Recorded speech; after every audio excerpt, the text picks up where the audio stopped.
चलो good morning. Online आवाज येतो का सांगा एकदा? ऑडिओ व्हिडिओ क्लिअर आहे का?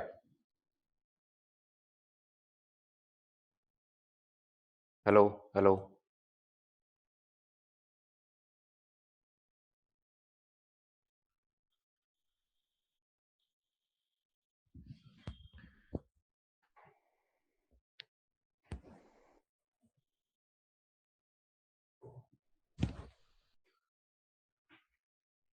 हा क्लिअर आहे ना?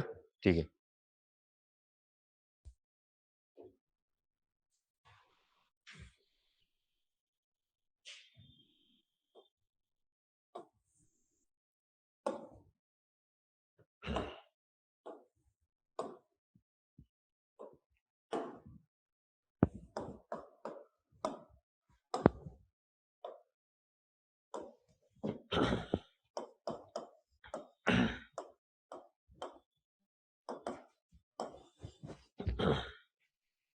चला, कालपर्यंत काय काय बघितलं आपण? लक्षात आलं सगळ्यांच्या?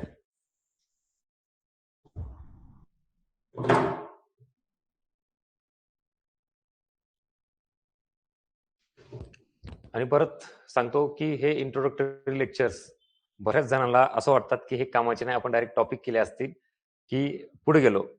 पण काल मी एक युट्यूबला व्हिडिओ घेतला, बघितला असेल तुम्ही, ग्रुप सीच्या डाऊटफुल क्वेश्चन्सचा. नसेल तर आवर्जून बघून घ्या. ठीक आहे, आपण टेलिग्रामला पण लिंक टाकलेली आहे आणि अर्थनीतीचं युट्यूब चॅनल बघा. ह्याच्यासाठी की काही गोष्टी अशा असतात की तुम्हाला डायरेक्ट एखादा टॉपिक, कन्सेप्ट कळाली की सॉल्व्ह होतो, असा प्रश्न असे अजिबात नसतात. काही प्रश्न हे तुम्हाला विषय कळाला का, इतर काही गोष्टी कशा मॅटर करतात, परीक्षेमध्ये जी डीप अंडरस्टँडिंग लागते त्याच्यानुसार मग असे डाऊटफुल प्रश्न किंवा जड हे तुम्हाला सॉल्व्ह होतात. म्हणून इतरही काही गोष्टी आहेत ना, त्या जरा बघत चला. तुम्हाला माहित सुद्धा नसतं. आणि जरी जुने कोणी असतील, तुम्ही जुन्यांना तर अजून असं वाटतं की सर असं काहीच नको आम्हाला, डायरेक्ट टॉपिक द्या. परत तुम्ही फार मोठी चूक करताय.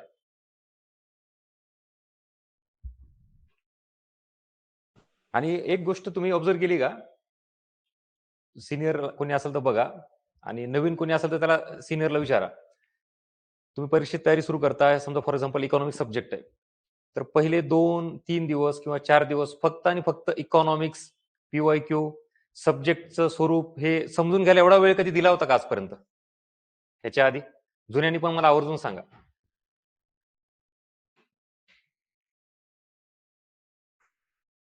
ह्याच्यातून काय होतं माहिती का, एक क्लॅरिटी येऊन जाते की इकॉनॉमिक्स काय, प्रश्न कसे असतात, त्याचा आवाका किती मोठा आहे. कालच्यावरून तुम्हाला लक्षात आलं असेल. टोटल आपण किती मार्काची तयारी करतोय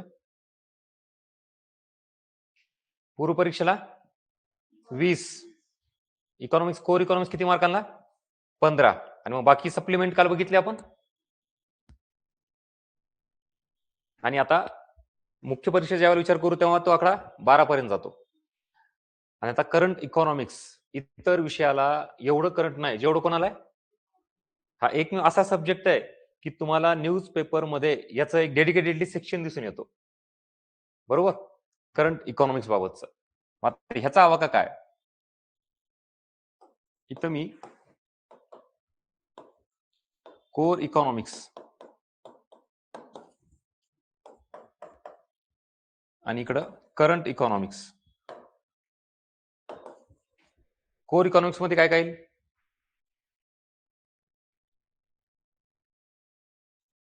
सगळं आपण बघितलेलं, सगळा सिलेबस, सगळे टॉपिक्स हे कुठे येतील? कोर इकॉनॉमिक्स मध्ये. आता याचं वेटेज लक्षात घ्या. सगळं मेन जे इकॉनॉमिक्स आहे का ते यालाच येतं. ह्याच्या सोबत इकडं मार्क येतात. कधी कधी असं येतो, याच 15च्या सेटमध्ये 1 किंवा 2 काय असतात, करंटच्या अँगलनी प्रश्न असतात. नीट समजून घ्या. ह्याच्यामध्ये 1 किंवा 2 करंटचे असतात. ह्याला सोडून परत काय असतं, 1 किंवा 2 करंटचे असतात. म्हणजे ओव्हरऑल जर बघायला गेलं, करंट इकॉनॉमिक्सला मिनिमम किती क्वेश्चन असतात? 1 किंवा 2. मॅक्झिमम किती असतात? 3 किंवा 4. गणित कळते काय चाललं ते? मग आता ते 15चे जे क्वेश्चन असतात आपल्याला सेट असतात इकॉनॉमिक्सचे, त्याच्यात विचारलं जाईल, किंवा तुम्हाला करंट सब्जेक्ट आहे ना सेपरेट, चालू घडामोडी, तो जो सब्जेक्ट आहे त्याच्यामध्ये तिथे येईल. मग कळालं? हे 2 अँगल नोट डाऊन करून घ्या पटकन.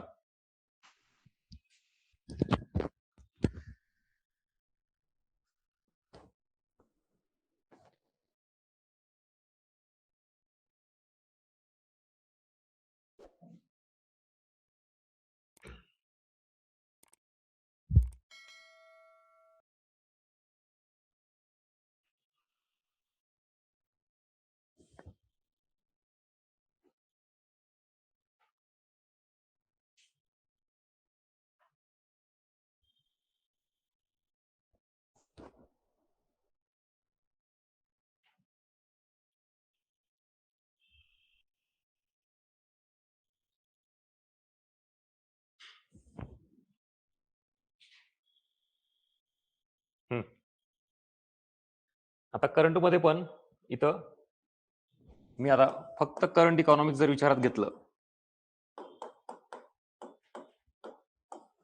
याचे दोन पार्ट. आपण आता डीप मध्ये चाललोय हळूहळू. पहिल्यांदा काय बघितलं? इकॉनॉमिक्स. इकॉनॉमिक्सचे दोन पार्ट कुठले? कोर इकॉनॉमिक्स आणि करंट इकॉनॉमिक्स. कोर इकॉनॉमिक्स मध्ये काय आपण काल बघितलं, सगळा सिलेबस, सगळे टॉपिक्स ते इकडं. आता काय बघतोय आपण? Current economics. करंट इकॉनॉमिक्सचे परत दोन पार्ट. त्याच्यामध्ये एक पार्ट येतो बजेट अँड इकॉनॉमिक्स सर्वे, हा एक पार्ट. आणि दुसरा काय येतो आता? ऑदर. नंतर लिहून घ्या, आता समजून घ्या आधी. करंट इकॉनॉमिक्सचे दोन पार्ट, त्याच्यात बजेट आणि सर्वे आणि ऑदर. ह्याच्यामध्ये काय डिफरन्स आहे, काय सांगता येईल?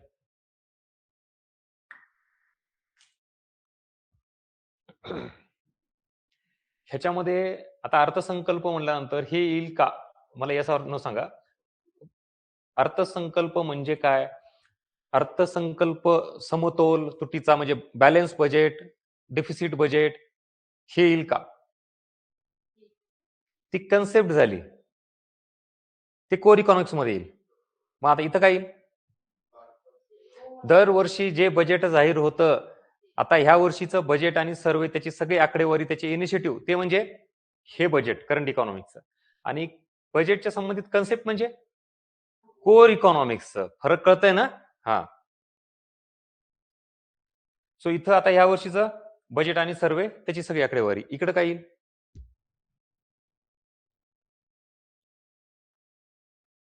हा, हे मान्य करायचं ऍक्सेप्टली की काहीच आयडिया नाहीये. तर मग कसे प्रश्न येतात हे माहितच नसल्यानंतर अभ्यास कसा करणार आपण? आता ह्याच्यात काय तुम्हाला कन्सेप्टच माहिती पाहिजे असं नाहीये. तर लक्षात घ्या, ज्यावेळेला तुम्ही करंट सब्जेक्ट करता ना, चालू घडामोडी हा विषय करता, त्यासाठी कुठलाही सोर्स वापरता, इयर बुक असेल, काय मंथली मॅगझिन असतील कोणाचे, काही असेल, तर त्याच्यातूनच इथं प्रश्न कव्हर होतात. त्याच्यामध्ये इथं येतं बघा. आता हे झालं बजेट आणि सर्वे, सांगतो याच्यात काय येतं काय नाही ते. आता अदर मध्ये काय? नियुक्त्या. समजून घ्या आधी, नंतर लिहून घ्या. काय येणार? अपॉइंटमेंट्स. तुम्हाला करंट मध्ये असतं का हे? बरं, मग इथे इकॉनॉमिक्सचा काय संबंध? पटकन ऑनलाईन इन्व्हॉल्व व्हा, सांगा. राईट, बरोबर. अजून? पण कुठले?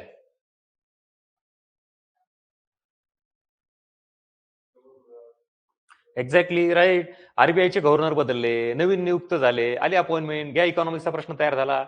डेप्युटी गव्हर्नर्स बदलले, कोणी राजीनामा दिला, घ्या अपॉइंटमेंट आले. बरोबर. नीती आयोगाचे उपाध्यक्षच बदलले, आता अध्यक्ष का नाही बदलत? का ते पंतप्रधान असतात ना. आता पीएम लगेच बदलतो काय होतं, पण उपाध्यक्ष मात्र अपॉइंट लगेच वेगळी होऊ शकते. त्यासाठी इलेक्शनची गरज आहे का?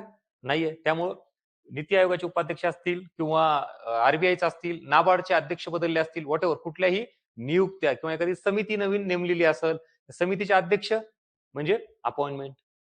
बरं, वित्त आयोग आता किती आहे? 16वा वित्त आयोग. 15वा झाला ना, आता नवीन कुठला आहे? 16वा वित्त आयोग. 16वा वित्त आयोगाचे अध्यक्ष म्हणजे हे काय? तुमची अपॉइंटमेंट. कळाला का प्रश्न? एरिया कळाला का? परत सांगतोय, हे जोपर्यंत कळत नाही ना, तुमच्या हाताखालून जे जे वाचायला तुम्ही डोळ्याखालून घालवताय, ते प्रश्नात कसा फ्रेम होतं हेच कळत नाही. आता पण प्रॉब्लेम काय झाला? सर आम्ही भरपूर वाचतो ना, पण मग तो जो एरिया वाचताय त्याच्यातून कुठला फ्रेम क्वेश्चन होतो हे कळालं का नाही बरोबर? अरे हा, अपॉइंटमेंटवर प्रश्न असतो इकॉनॉमिक्सला. अच्छा, मग इकॉनॉमिक संदर्भातील ज्या संस्था आहेत त्यांचे अध्यक्ष, त्यांचे सदस्य, वित्त आयोग 16वा त्याचे अध्यक्ष, त्याचे सदस्य, मी क्वेश्चन दाखवतो तुम्हाला. त्यामुळे अपॉइंटमेंट म्हणलं की तुम्हाला इकॉनॉमिक संदर्भातील सगळ्या अपॉइंटमेंट कळायला पाहिजे. चला ऑनलाईन सांगा. Right right. अर्थमंत्री म्हणजे वित्तमंत्री आपले बदलले तर व्हेरी गुड. यस. सेबीचे अध्यक्ष good. International right right very good. ते पण त्यांनी टाकलं ऑनलाईन वाल्यांनी. आता IMF, वर्ल्ड बँक, WTO ह्याचे अध्यक्ष बदलले तर आलं ना अपॉइंटमेंट घ्या. काही काही वेळेला आपले भारतीय व्यक्ती हे काय होतात, IMF, वर्ल्ड बँक, WTO अध्यक्षपदी नाही, पण कुठल्या तरी समितीला, कुठल्या तरी पदाला त्यांना तिथं नियुक्त केलं जातं. आला प्रश्न.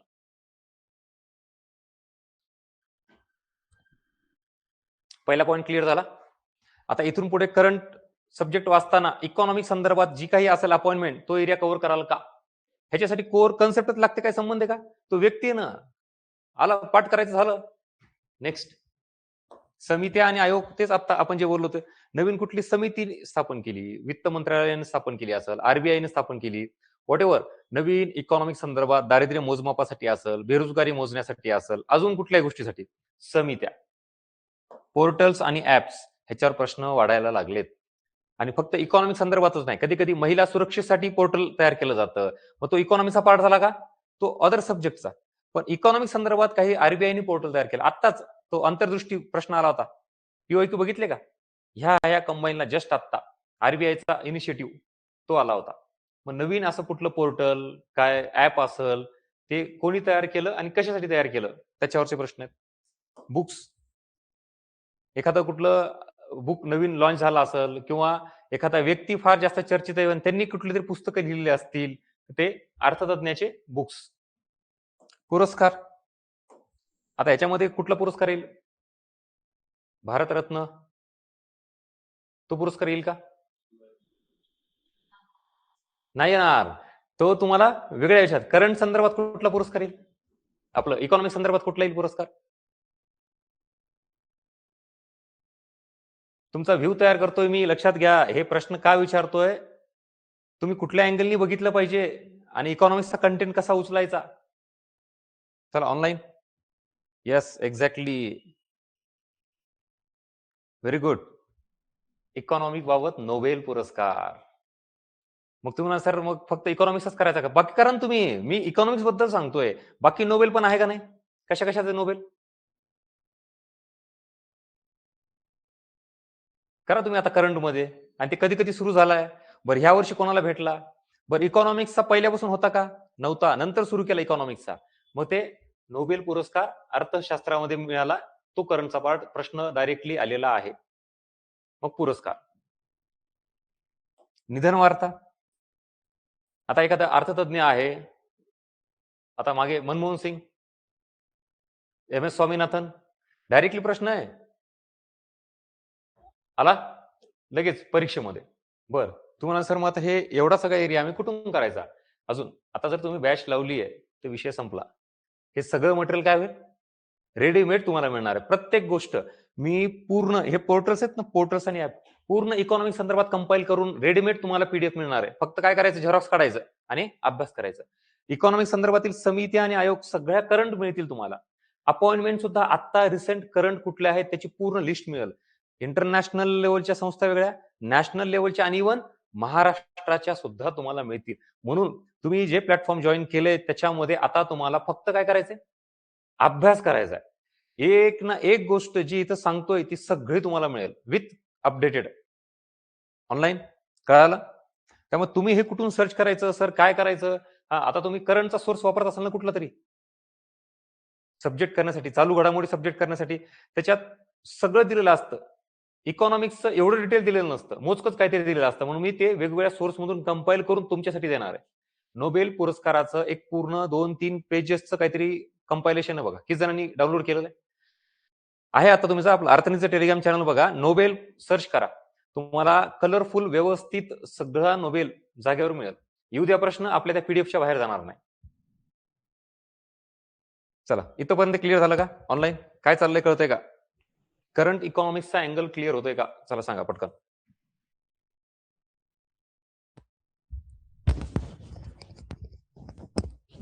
बर कोर इकॉनॉमिक्स जे आपण काल बघितलं, आणि हे करंट इकॉनॉमिक्स. हो हो, ठीक. हे जास्त सोपं आहे ह्याच्यात मार्क घेणं, का कोर इकॉनॉमिक्स मध्ये मार्क घेणं सोपं आहे? चला ऑनलाईन, काय वाटतं तुम्हाला? बरं, जास्त टफ अवघड काय हे आहे का कोर इकॉनॉमिक्स आहे? कोर इकॉनॉमिक्स अवघड आहे, कन्सेप्ट आहे, तिथे फिरून विचारलं जाऊ शकतं. इथं फिरून विचारलं जाऊ शकतं का?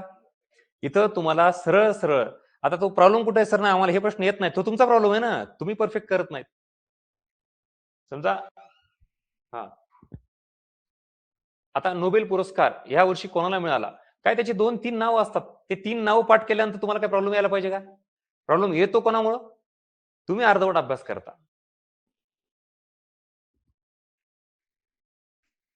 चला नेक्स्ट. हा, अजून मी आता करंट इकॉनॉमिक्स मध्येच आहे, त्याचे पुढचे पॉइंट्स आता.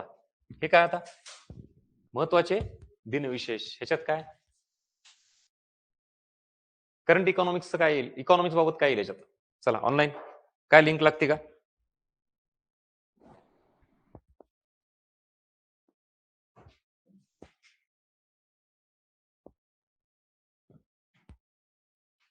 आता जस्ट स्टार्टअप दिन झालेला आहे, वाचण्यात आलंय काय? म्हणून जरा टेलिग्राम चॅनल बघत चला, जे जे अपडेटेड आहे ना करंट, जसं जसं होईल तसं तसं ते येत जातं. छोट्या छोट्याच गोष्टी असतात पण मिस होऊन जातात आपल्या.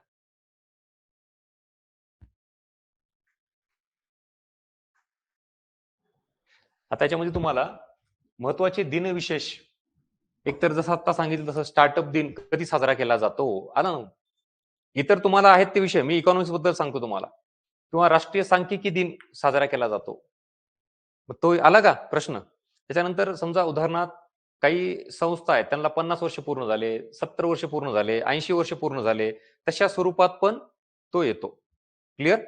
सरळ हा त्या त्या संबंधितला दिनविशेष. आता आंतरराष्ट्रीय संघटना, ह्याच्याबद्दल काय येतं? नियुक्त्या येतात. त्याच्यानंतर त्यांनी काही रिपोर्ट्स, इंडेक्स जाहीर केलेले असतात. IMF, वर्ल्ड बँक, WTO, अजून कुठल्याही संस्था असू द्यात, दरवर्षी काही रिपोर्ट जाहीर करतात, आणि मग त्या रिपोर्ट जाहीर केल्यानंतर त्याच्यावरचा प्रश्न येतो. म्हणजे आंतरराष्ट्रीय संघटना संदर्भात तुम्हाला अलर्ट राहावं लागतं. अहवाल आणि निर्देशांक, हेच एक्झॅक्टली हे आता सांगत होतो तुम्हाला. पॉलिसीज, धोरणे, आता सगळं काही दरवर्षी फक्त बजेट आणि सर्वे मध्ये जाहीर होतं का? त्याच्या व्यतिरिक्त जाहीर होत नाही असं काही आहे का? तर मग इतर काही धोरण आहेत, पॉलिसीज आहेत, गव्हर्नमेंटचे इनिशिएटिव्ह आहेत, गव्हर्नमेंट स्कीम्स आहेत, ते जे येतं त्याला म्हणायचं धोरणे किंवा पॉलिसीज कुठलंही. आता तुम्हाला मला वाटतं महाराष्ट्र बाबतीत इलेक्ट्रिकल पॉलिसी विचारली होती काहीतरी, त्याच्यानंतर अजून औद्योगिक धोरण ते विचारलं होतं. तर मग रिसेंट काय आहे का? परकीय व्यापार धोरण हे विचारलं जातं. ते काय फक्त बजेट सर्वे मध्ये जाहीर केलं जातं का? नाही ना, त्याच्या व्यतिरिक्त जाहीर केलं जातं, तेव्हा ते तुम्हाला सांगता आलं पाहिजे. आता परत एक नीती आयोगाचं एक्सपोर्ट संदर्भात ते एक धोरणच म्हणून, धोरण नाही म्हणता येणार त्याला, एक्सपोर्ट प्रिपेअर्डनेस इंडेक्स जाहीर केला होता. त्याची पण काय पीडीएफ वगैरे टाकेल मी, हळू चालेल. पण हे सगळं जे येतं ना बघा, लक्षात घ्या, हा एक क्वेश्चन तुमच्यासाठी इतरांच्या तुलनेत पुढे जाण्यासाठी मोठी संधी असते. म्हणजे हे सगळं तुम्हाला जे वाटतं ना की सर एवढं तुम्ही बारकाईनं सगळं अनालिसिस करायला लागले, त्याचं का? माझे काय मर्मर आहे, कॉम्पिटिशन बघता आणि कट ऑफची लेवल बघता, आता आपल्याला एवढ्या लेवलला जावं लागेल का नाही? एक एक मार्काची लढाई आहे, एक एक मार्कांची. बर, इतरांना बेनिफिट काय माहिती, राज्यसेवा आणि युपीएससी करणारे विद्यार्थी सुद्धा काय करतायत, कंबाईनची तयारी करतायत. आणि मग त्यांची डेप्थ एवढी असती वाचन असताना, आपण कंबाईनवाले काय म्हणतो, नाही सर आम्ही कंबाईनची तयारी करतो. मग असं गरिबी दाखवून आयोग म्हणता का, नाही नाही हे विचार गरीब आहे, कंबाईनची तयारी करते, ह्याला 1 मार्क देऊन टाका. इथं कॉम्पिटिशन अभ्यासाशिवाय दुसरं कशाच नाहीये. इन एनी हाऊ तुम्हाला इकडे जावं लागेल. बर, हे इंडेक्स तुम्हाला कुठल्या वेबसाईटवरून डाउनलोड करायचे, ते समजा 200 पानाचं असेल, तुम्ही 200 पानं वाचणार का? त्यासाठी मी आहे ना. त्यातला क्रक्स काढून त्या 200चे 20 पानं करून तुमच्या समोर ती पीडीएफ येणार आहे. आणि डेफिनेटली सांगतो, त्याच्या बाहेर प्रश्न जात नाही. क्लिअर? नवीन योजना, तेच गव्हर्नमेंट स्कीम, कुठल्या परिषदा झालेल्या असतील. आता G20ची परिषद कुठं झाली, सार्कची परिषद कुठं, ब्रिक्सची परिषद झाली समजा भारतात झाली, किंवा या वर्षी दुसऱ्या जगात देशात झाली कुठंतरी, तर साधा प्रश्न आहे आता मागच्या याला, की ही परिषद कुठल्या वर्षी झाली आणि कुठलं ठिकाण होतं ते, आणि इतर मिसिलेनियस. मग त्याच्यामध्ये ऑदर भरपूर आहे. जसं की उदाहरणार्थ मागे ते काय सोन्याचं एटीएमच आलं किंवा धान्याचं एटीएम आलं. मग ते कुठल्या ह्याच्यात आहे काय, किंवा अजून सेंद्रिय राज्य, सेंद्रिय शेतीमध्ये एक नंबरला हे राज्य आहे. परत अजून काहीतरी इनिशिएटिव्ह घेतलेलं, असं ऑदर आता भरपूर आहे. त्याला आपण वन लाईनर म्हणू. So this is all about current economics. चला, कुठं होतो, काय कळालं का, काय बघितलं? करंट इकॉनॉमिक्सचा कुठला पार्ट क्लिअर केला आपण ऑनलाईन? सांगा, लक्षात आलं का?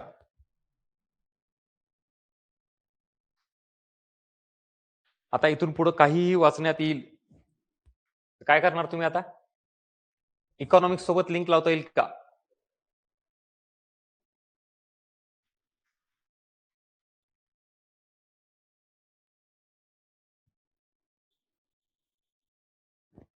चला, काय डाऊट आहे इथपर्यंत विचारा.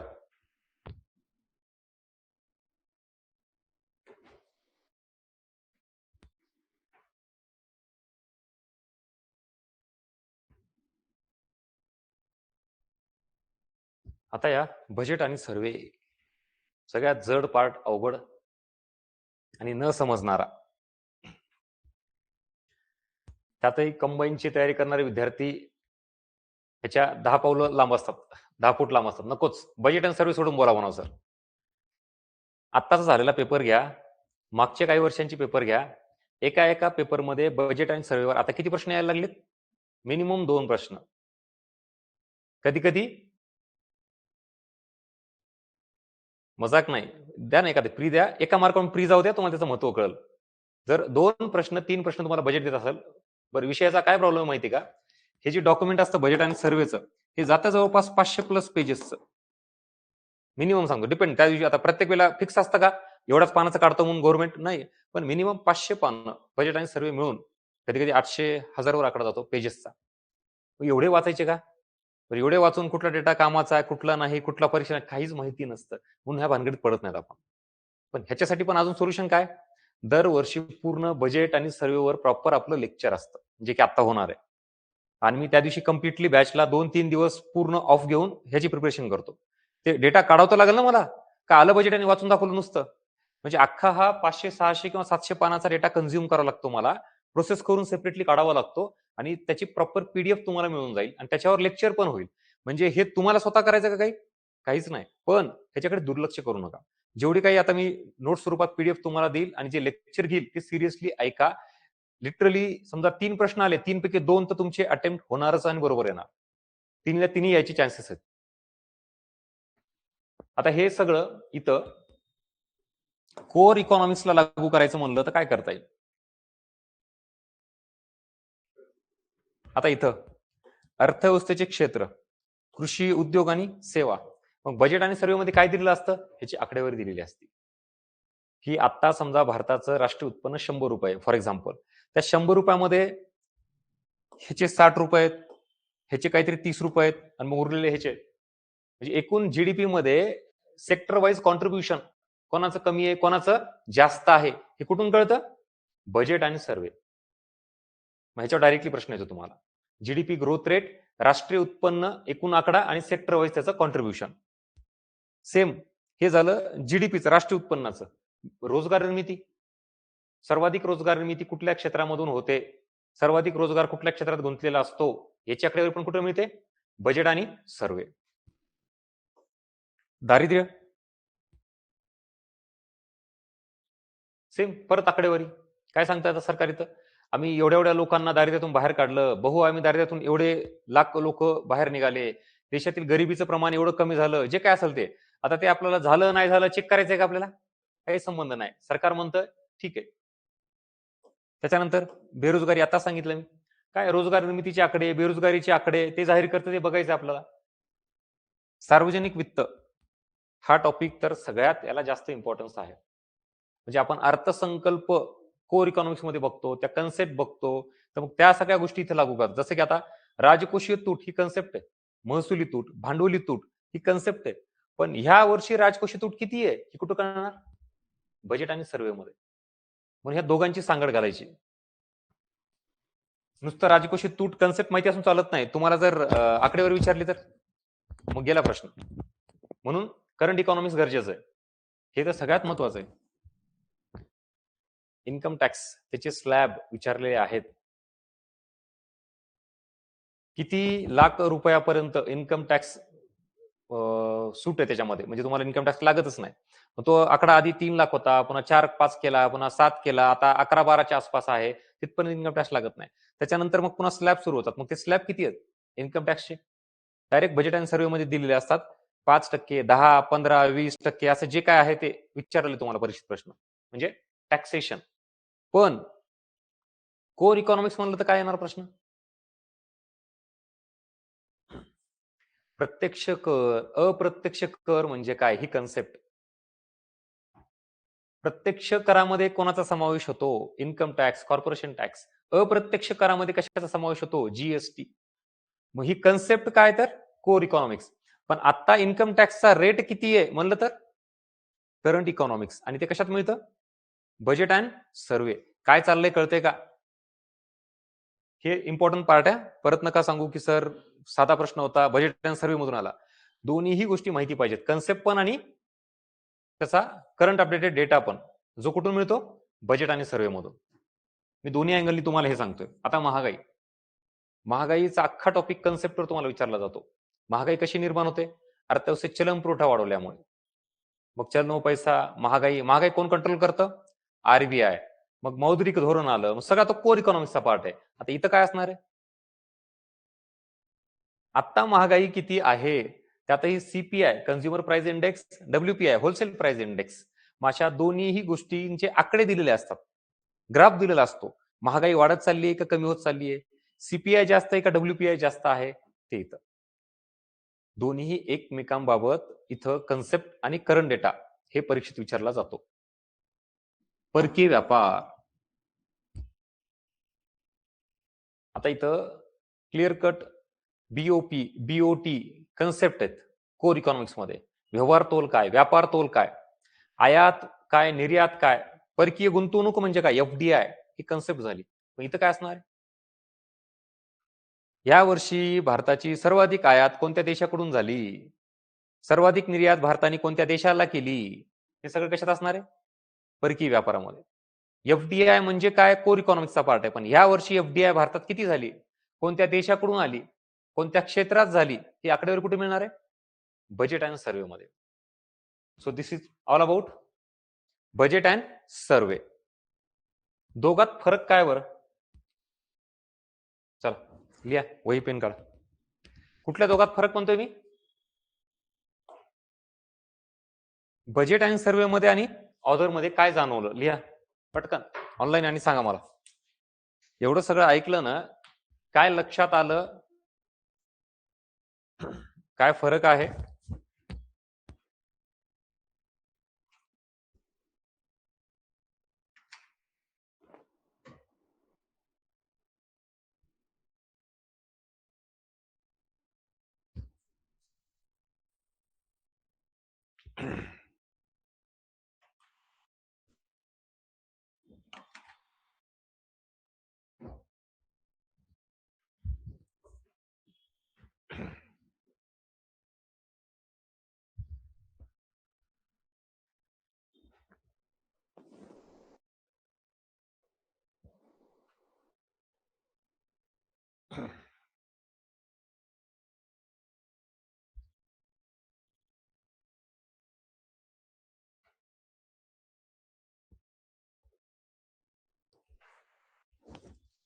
चला पटकन, जी गोष्ट समजली ती पेपरवर उतरा. काय कळालं, काय लक्षात आलं?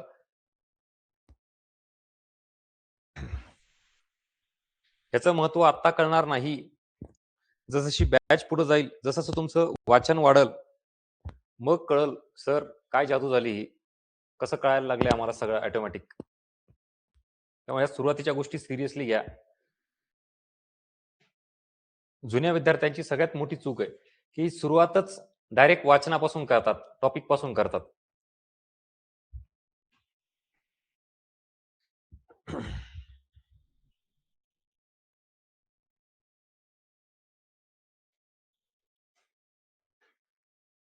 अजून एक सांगू, इकडे बघा.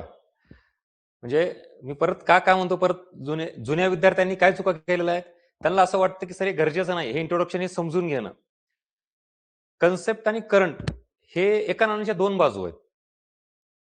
तुम्ही म्हणा सर नाही मी करंट नुसतं वाचतो, हे काय इकॉनॉमिक्स सर आम्हाला काय करायचं ते, किंवा काही जण म्हणतात सर नाही नुसतं समजून घेतो करंट नको. दोन्ही एकत्र झाल्यावर काय आउटपुट मिळतं माहिती का? राजकोषीय तूट, महसुली तूट, भांडवली तूट. ह्या कन्सेप्ट कळाल्यानंतर ज्या वेळेला तुम्ही बजेटकडे येता आणि त्याचे आकडे बघता, तेव्हा काय कळतं माहिती का, की कुठली तूट जास्त असते, कुठली तूट कमी असते. जनरली आता अपवादात्मक कधी उलट होऊ शकतं. जसं की उदाहरणार्थ कोविडच्या तिथं आपण हे जर बघितलं, एक प्रश्न आला होता तुम्हाला व्ही शेप रिकव्हरीचा. बघा आता दोन्हीची सांगड का गरजेची आहे. I will prove you with PY किंवा हा आपला ग्राफ आहे. इथं 0 असतो, इथं मायनस मध्ये 1 2 3 4, इथं प्लस मध्ये 1 2 3 4. आता एवढा ग्राफ तर माहिती ना, आपण गणित शिकतो ना. मग हे राष्ट्रीय उत्पन्न वाढत चाललंय.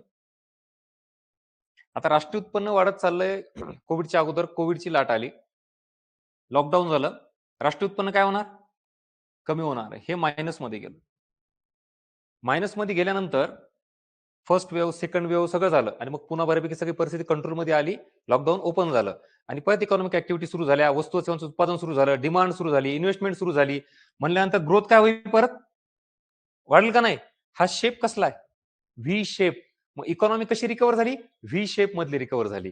म्हणजेच आपला जीडीपी ग्रोथ रेट इंडस्ट्रीचा असेल, सर्व्हिसचा असेल किंवा एकूण जीडीपी ग्रोथ रेट हा आधी प्लस मध्ये होता, तो हळूहळू झिरोवर आला आणि पुन्हा काय केला, मायनस मध्ये गेला. कोविडमध्ये हे तर कळालं का नाही, ही अंडरस्टँडिंग आहे. आणि हा करंटच्या इकॉनॉमिक सर्व्हेवरचा प्रश्न आहे, व्ही शेप रिकव्हरीचा. बरं अजून एक, आता तुम्हाला अजून लॉजिक जर लावायचं म्हणलं तर मला सांगा, ऍग्री इंडस्ट्री सर्व्हिस, 3 सेक्टर आहेत, ऍग्रिकल्चर सेक्टर, इंडस्ट्री सेक्टर आणि service sector. Sector wise growth rate ज्याला आपण म्हणतो, तर तो ह्या कालावधीमध्ये कोविडच्या अशा वाईट सिच्युएशन मध्ये इंडस्ट्री पूर्ण बंद, लॉकडाऊन, सर्व्हिस सेक्टर पूर्ण बंद, सगळं, तर ह्यांचा ग्रोथ रेट हा मायनस मध्ये असेल. ऍग्रिकल्चरचा सुद्धा मायनस मध्ये होता का? तिन्हीपैकी कुठलं सेक्टर होतं की ज्याचा ग्रोथ रेट मायनस मध्ये नव्हता? कृषी क्षेत्र. कारण ते मूलभूत गरजा, अन्न त्याच्यासाठी होतं, ते चालू होतं. तुम्ही बघा ना, ऍग्रिकल्चर ऍक्टिव्हिटीला चान्स दिला होता, काही जाणं येणं करणं, पण बाकी ऍक्टिव्हिटी पूर्ण बंद. आणि मग क्लिअर कट आकडेवारी दिसतीये की ऍग्रिकल्चर सेक्टरची ग्रोथ रेट ही पॉझिटिव्ह मध्ये होते. भले खूप जास्त होती का, नव्हती, पण ह्या दोघांच्या तुलनेत काय होती, पॉझिटिव्ह होती. बाकीचे हे दोघं जर डायरेक्ट काय केले, मायनस मध्ये गेले होते. ह्याला अंडरस्टँडिंगची गरज आहे का नाही. आणि करंट प्लस अंडरस्टँडिंग म्हणल्यानंतर लगेच लॉजिक डेव्हलप होतं. आपलं लॉजिक अभ्यासाच्या व्यतिरिक्त असतं, उगाच काहीतरी याचं उत्तर 4 असतं. कसं असतं, म्हणूनच मला वाटतं, वाटणं काय असतं हा प्रकार. चला ऑनलाईन, मी आता काय सांगितलं लक्षात आलं का? आपल्याला जर फर्स्ट अटेम्प्ट मध्ये पोस्ट मिळवायची असेल तर अशा पद्धतीने अभ्यास करणं गरजेचं आहे. आणि हे सुरुवातीलाच कळायला पाहिजे. 3-4 वर्ष गेल्यानंतर कळून काय फायदा नाही.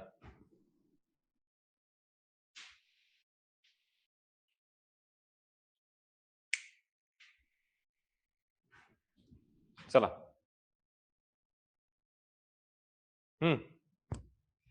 काय कळालं सांगा.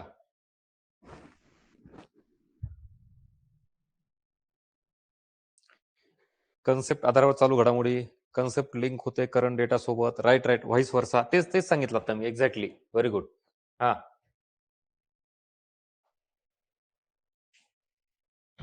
आता अजून एक मला सांगा, आपण एवढं वाचण्यात येतं, सगळं होतं, सर्व्हिस सेक्टर खूप जास्त जीडीपी मध्ये कॉन्ट्रीब्युट करतो, डायरेक्ट 50% जास्त येतो. त्याच्यानंतर उद्योग क्षेत्र आणि सगळ्यात कमी ऍग्रिकल्चर सेक्टर. हे एवढं जर नीट माहिती असलं, वाचण्यात आलं, लक्षात आलं आपल्या, की तिथं आकडे लगेच कळतात. अरे नाही, हे सेक्टर तर 50% जास्त आहे. समजा तुम्हाला म्हणलं सर्व्हिस सेक्टरचा वाटा जीडीपी मध्ये किती आहे, खाली ऑप्शन दिले, 20%, 30%, 15%. ऑप्शन इलिमिनेट झाले का जाग्यावर? का? कारण आपल्याला नियर अबाउट तरी माहिती की नाही, अरे हे तर डायरेक्ट 50% असतं ना.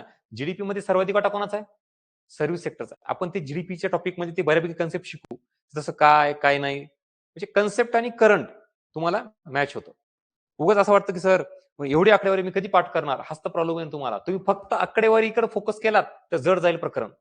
कन्सेप्ट प्लस आकडेवारी, मग बघा कशी मजा येते आणि लगेच कळतं नाही ना हे असं आहे, ही आकडी आहे. आणि आयोगाला सुद्धा अपेक्षित नाहीये तुम्ही रिसर्च करणं अपेक्षित आहे का? आपल्याला इथं इकॉनॉमिस्ट व्हायचंय का? नाही, आयोगालाही तुम्हाला टेंटेटिव्हच आकडेवारी पाहिजे असते तिथं.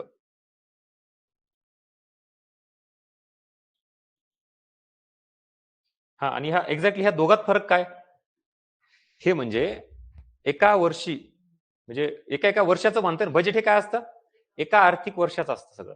जनरली आता इकडे तुम्ही जर बघितलात, आकडेवारी इकडे पण असेल, पण ही मात्र एका वर्षासाठी नसते.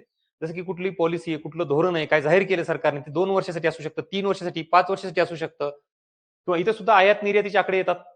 डायरेक्ट फॉरेन ट्रेड पॉलिसी जाहीर करतं सरकार.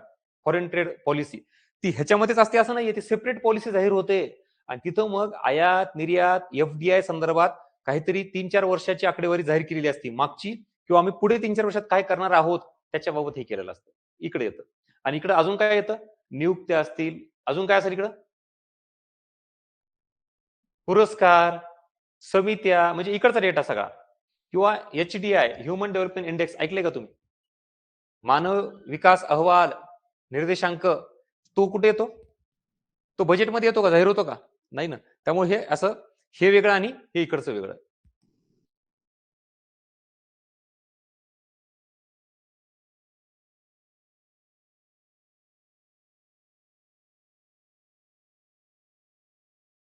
चला, रेडी? तयार?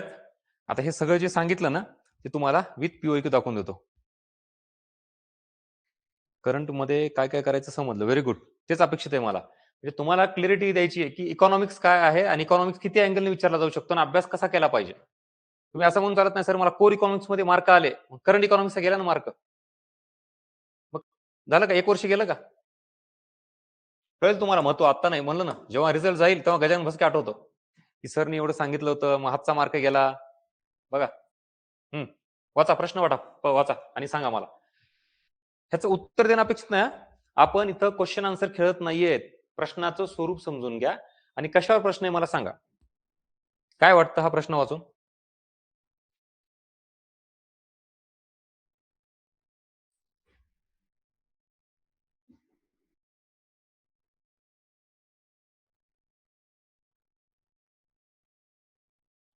आता कधी कधी काही प्रश्न असे असतात की ते मात्र तुम्हाला खूप मोठ्या रेफरन्स सोर्स मधून वाचावे लागतात.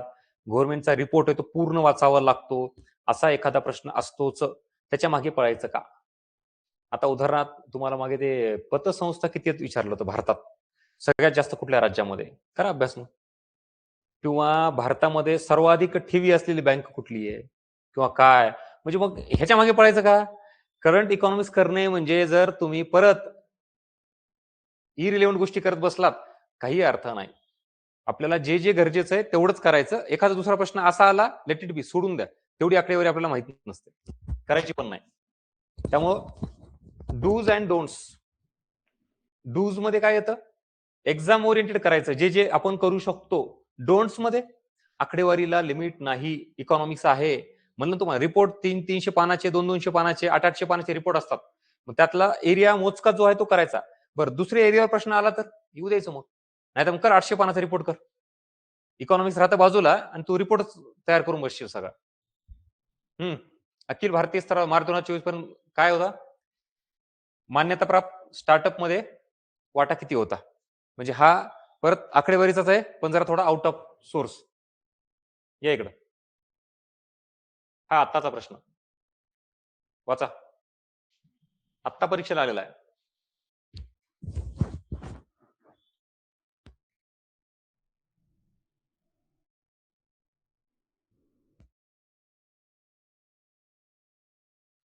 आता याच्यात हा जो प्रश्न ना, हा कम्प्लिटली सर्वे मध्ये, बजेट आणि सर्वे मधला प्रश्न आहे, तो सापडतो. एक वाक्य क्लिअर झालं. खालचं वाक्य वाचा.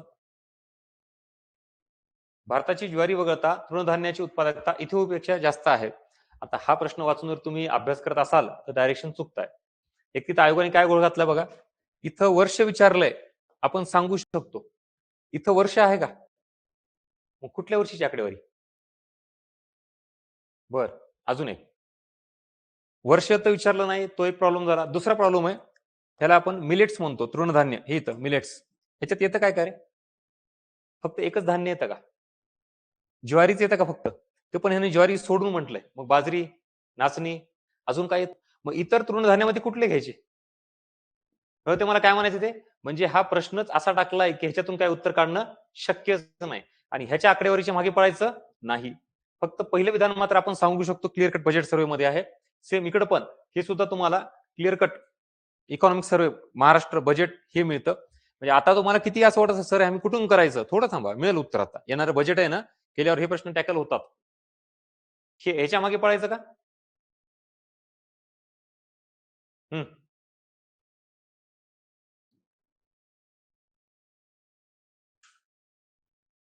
टॉपिक कुठला आहे सांगा मला चला. राष्ट्रीय उत्पन्न. मग सर मला जीडीपी सगळं माहिती. कन्सेप्ट क्लिअर झाल्या. प्रश्न काय?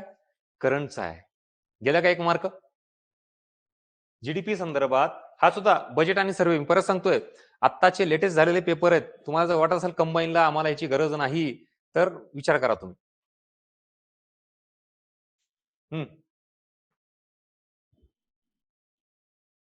हा प्रश्न कोर इकॉनॉमिक्सचा आहे का करंटचा आहे? चला ऑनलाईन पटकन. कोर इकॉनॉमिक्सचा आहे का करंटचा आहे? कोरचा आहे ना? बर.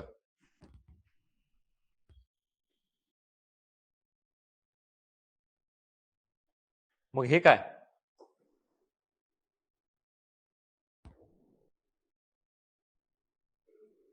बरं ठीक आहे. तुम्ही म्हणा सर नाही आम्ही लॉजिकनं उत्तर काढलं. हे ह्याचं निघालं की ते निघतंय. ते सगळं सेकंडरी रे. ते लॉजिक लागलं म्हणून किंवा एकाच ह्याच्यावर तुमचं उत्तर निघालं म्हणून तुम्ही वाचले. पण जर तसं पुढच्या वेळेस नाही केलं तर आयोगाने जर तुम्हाला सगळेच पर्याय माहिती असलं तरच उत्तर निघल अशी सिच्युएशन आणली तर करंट मुळे गेला का नाही क्वेश्चन? हे जे वरचे ऑप्शन आहेत ना, हे काय आहेत? कोर इकॉनॉमिक्सचे आहेत. पण ही मिक्सिंग बघा आयोगाची. म्हणजे तुमचा एका पर्यायामुळं काय होऊ शकतो? एक क्वेश्चन जाऊ शकतो, एक मार्क जाऊ शकतो. तुम्ही ठरवा काय करायचं ते. बघा ना क्लिअर कट काय म्हटलं इथं? 22-23 मधील केंद्र सरकारची वित्तीय तूट विचारली आहे. म्हणजे आकडेवारीवर प्रश्न आहे. कंबाईनचा प्रश्न आहे आत्ताचा लेटेस्ट. आणि तुम्ही ह्याच्यावरून नका जाऊ सर इथं आम्हाला उत्तर निघालं पटकन उत्तर निघतंय पुढच्या वेळेस असंच होईल काही गॅरंटी आहे का? मग सोल्युशन काय आपल्याला? आपण करंट डेटा पण केला पाहिजे. हम्म. वाचा प्रश्न चला पटकन.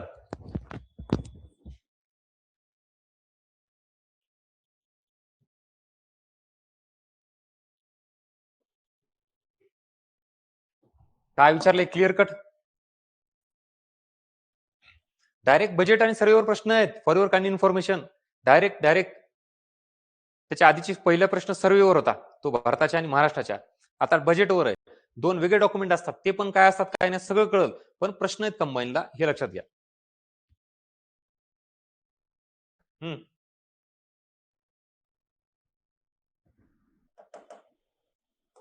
महाराष्ट्र काय आर्थिक पाहणी अहवाल घ्या.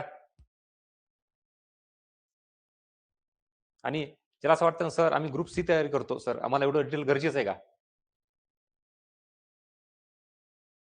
कुठल्या परीक्षेला विचारला प्रश्न? नको करू मग तू. एक क्वेश्चन गेला, एक मार्क गेला आणि एक वर्ष गेलं. लिहून ठेवायचंय. सर हे कुठून करायचंय? म्हणून आहे ना मी. हे कसं काय सगळं होणार आहे. पण तुमची डेप्थ वाढवली पाहिजे. डिमांड ऑफ द एक्झाम ही जर असेल तर तुम्ही ह्याच्यापासून लांब पळताय. ह्याचा अर्थ रिझल्ट पासून लांब पळताय. आणि आपली बॅच मी म्हणलं ना आपला डेटा हे टीचिंग फार हेवी वाटतं, जड वाटतं. सर हे काय लेंदी चाललंय. म्हणजे आपल्याला सवय काय लागली पटकन रील्स बघायची एंटरटेनमेंट करायची. सर असं काहीतरी एंटरटेन झालं पाहिजे हसवलं पाहिजे होत नाही बाबा इथं काय. तू जा बाजूला दुसरं काहीतरी मूवी बघत बस एंटरटेनमेंट बघत बस. आयुष्याचं सगळं मनोरंजन करून टाकलंय. मेन कंटेंट राहतो बाजूला परीक्षेला जो लागतो तो आणि मजा मस्ती चालली सगळी एन्जॉयमेंट. असं दीड तास 2 तासाचं एवढं कंटेंटचं लेक्चर झेपत नाही. मग रिझल्ट पण येत नाही. हे पण लिहून ठेवा. हे दाखवणं आपलं काय म्हणतो ते मराठीत म्हणून एक सरळ सरळ बाप दाखवून तर श्रद्धा घाल, तसा प्रकार आहे हा. मी अजून एकही लेक्चर विदाऊट पीओक्यू घेतला नाही तुम्हाला. ही जर आयोगाची डिमांड असेल तर मग आपण केलंच पाहिजे.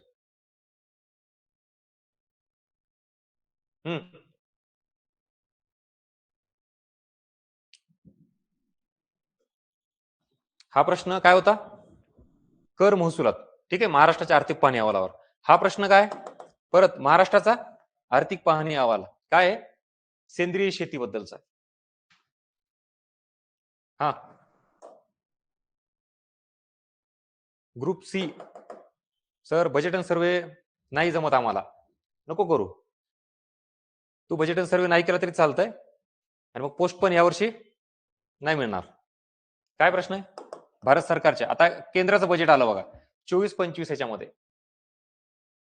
हा एरिया तुमच्यासाठी विचित्र आणि अवघड वाटत असेल, डोंट वरी, थोडं थांबा, जरा पुढे चला. जुन्यांना तर यायलाच पाहिजे, नवीननी लोड घ्यायचा नाही. सर हे कसं असतं, कुठून येतं, सगळं लेक्चर मध्ये होणार आहे. सेपरेटली बजेट आणि सर्वेवर लेक्चर असतात आपले. मला तुम्हाला हे दाखवायचंय, तुम्ही बजेट आणि सर्वे सोडू शकता का? सोडलं तर काय होईल? हे मार्क गेले. बरं, हे कोणाला मिळाले मार्क? ज्याने अभ्यास केला, ज्याला कळालं की हे केल्याशिवाय पोस्ट नाही. There is no any other option. तुम्ही बसले कोर इकॉनॉमिक्स करत, सर कन्सेप्ट खूप डीप मध्ये आहेत, त्याच्यावर प्रश्न येतोच, घे ना त्याचे मार्क. पण मग ह्याचे सोडून चालतील का? किती दाखवायचे अजून तुम्हाला? ग्रुप बी एन सी कंबाईन जी एक्झाम झाली होती 23ची, म्हणजे असं नाही की आत्ताच 25ला आहे, 21ला पण प्रश्न आहे, 22ला पण प्रश्न आहे. सलग तुम्ही कंबाईनचा जर नीट पेपर बघितला तर बजेट आणि सर्वेवर क्लिअर कट प्रश्न दिसतो तुम्हाला.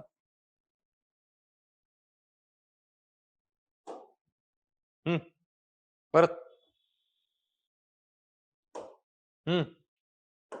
बघा 21 केंद्रीय बजेट आणि सुरुवातीचे प्रश्न बघितले आपण ते इथलचे, हे कुठल्या वर्षीचे होते?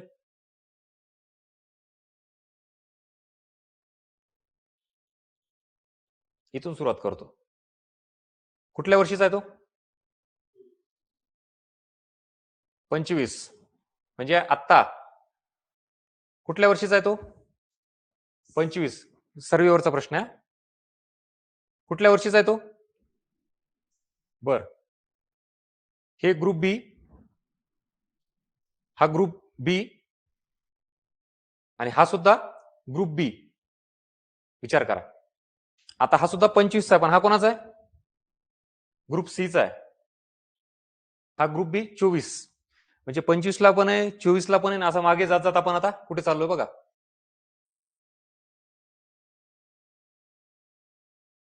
23ला पण आहे का? अरे सलग प्रश्न आहेत. कंटिन्यू जर बजेट सर्व प्रश्न असेल तर मग करावं लागेल ना आपल्याला.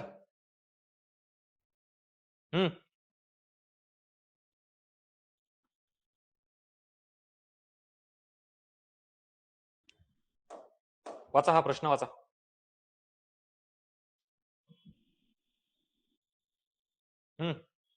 चला मी बाजूला सरकतो, वाचा पटकन.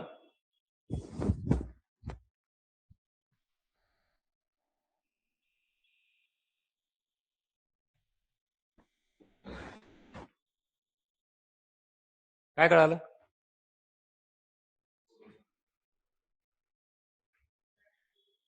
जर कन्सेप्ट नीट असेल, लक्षात येत असेल की हा काय प्रकार आहे, बरं त्यात मी म्हणतो कन्सेप्ट ठीक आहे, 2 मिनिटासाठी नाही माहित तुम्हाला, पण बजेट आणि सर्वे जर केला असेल तर मी त्यावेळेला टेलिग्रामला पण टाकलं होतं.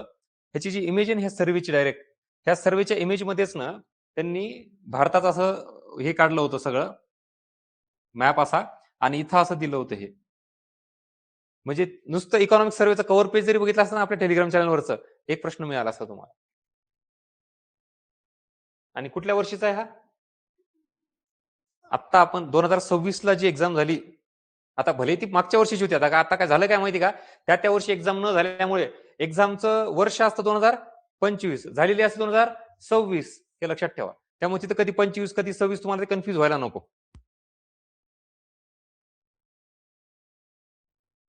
हा घ्या,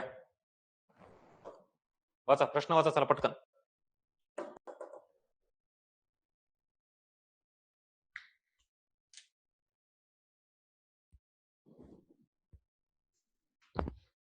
परत बजेटवरचा प्रश्न आहे. बजेटमध्ये पण इन्कम टॅक्सवरचा प्रश्न. इन्कम टॅक्स मधला पण फार अवघड आहे का रे? किती टक्के? मिनिमम 5% आणि मॅक्झिमम किती आहे? 30%. ती रेंज विचारली तुम्हाला. मग इथं बघा ना, इथं पण 5 आहे, इथं पण 5 आहे, इथेही 5, इथेही 5, कन्फ्युजन. 5च्या पुढे मग 25 आहे का 35 आहे का 30 आहे का 20 आहे? आता कन्फ्युजन वाले गेले का? काय फायदा?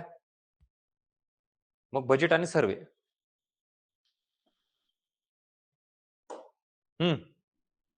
इथपर्यंत जे झालं हे सगळे कशावर प्रश्न होते? हा, चला घ्या. काय लक्षात आलं?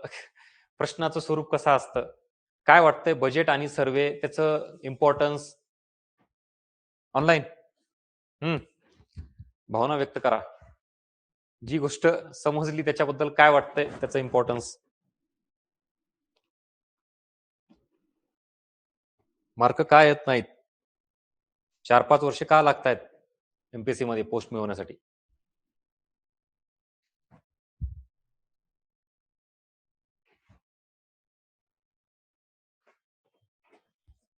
आणि सगळं रेडीमेड असून असं नाही मी नुसतं सांगितलं हे करा, कुठून करा माहित नाही असं नाही ना.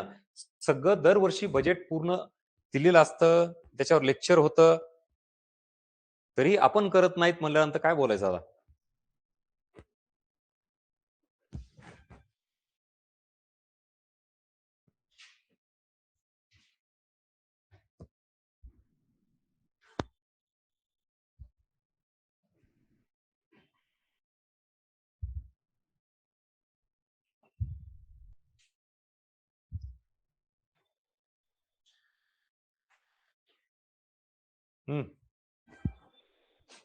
सांगा चला ऑनलाईन काय वाटतं? Budget deciding factor exactly most important आहे. तेच सांगतोय मी. तुम्ही कोर इकॉनॉमिक्स वर कराच, प्रायोरिटी त्याला द्याच. मी म्हणत नाही लगेच करंट इकॉनॉमिक्स करत बसा, बजेट सर्वे करत बसा. पहिली प्रायोरिटी कुठली? Conceptual clarity. त्याच्याशिवाय कशालाच हात लावायचा नाही. तुम्हाला सर मग आता आम्ही सोबत करू का कसं करू सगळं सांगतो, अजिबात नाही. हे टप्प्याटप्प्याने करायचे काम आहे. पण हे गरजेचं आहे हे सांगतोय तुम्हाला मी. ह्याचा अर्थ असा नाही की आता फुल फोकस बजेट सर्वेवर द्या, ह्याच्यावर द्या. फुल फोकस कशावर द्यायचा आधी? अंडरस्टँडिंगवर, कन्सेप्च्युअल क्लॅरिटीवर. पहिली प्रायोरिटी ती आहे इकॉनॉमिक्स मधली. पण फक्त तेवढंच करून तुम्हाला रिझल्ट येणार आहे का? जर हे दुर्लक्षित केलं तर मला सांगा, जो विद्यार्थी अभ्यास करेल तो हा मार्क घेऊन जाईल तुमच्या पुढे जायला.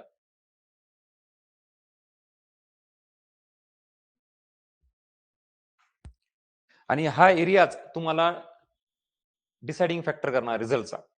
आणि तुम्हाला माहिती ना, एका एका मार्कावर हजारो विद्यार्थी असतात, हजारो. आणि म्हणजे तुम्ही हा एक क्वेश्चन बरोबर आणला म्हणजे तुम्ही हजारोची लीड ब्रेक केली. कळते का? कधी अभ्यासकार रिझल्टचा काय प्रकार असतो तो? एक मार्क जास्त आला की हजारो विद्यार्थ्यांना तुम्ही मागे टाकलंय.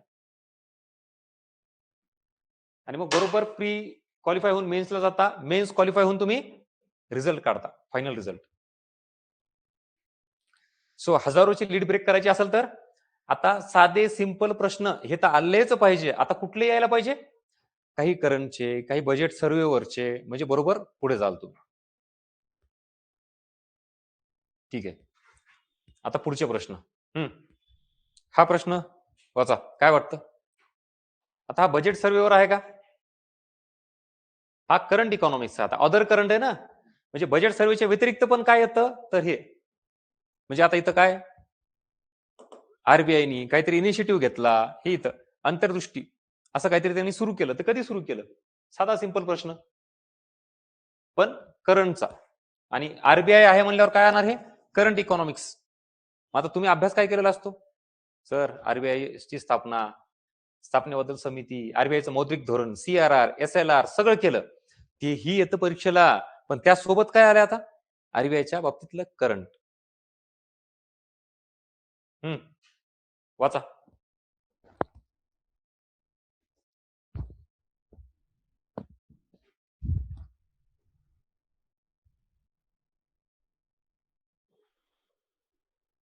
बरोबर अदर आहे ना. ह्याला तुम्हाला काय आता कन्सेप्टच लागते असं काही का? अरे सरळ सरळ आयएमएफ असेल, वर्ल्ड बँक असेल, डब्ल्यूटीओ असेल, कुठलेही इंटरनॅशनल ऑर्गनायझेशन, त्याच्यावर जर कोणाची नियुक्ती झाली असेल, भारतीय व्यक्ती असेल किंवा अजून कुठला आहे, बस त्याचं नाव. बर, अजून तुम्हाला याच्यात एक ट्विस्ट सांगतो. उर्जित पटेल, रघुराम राजन, शक्तिकांत दास, समजा हे तरी ठीक आहे, सोडून द्या. हे नाव खूप ओळखीचे आहेत का रे? सगळे इकॉनॉमिस्ट आहेत का? म्हणजे किती परफेक्शन लागते बघा.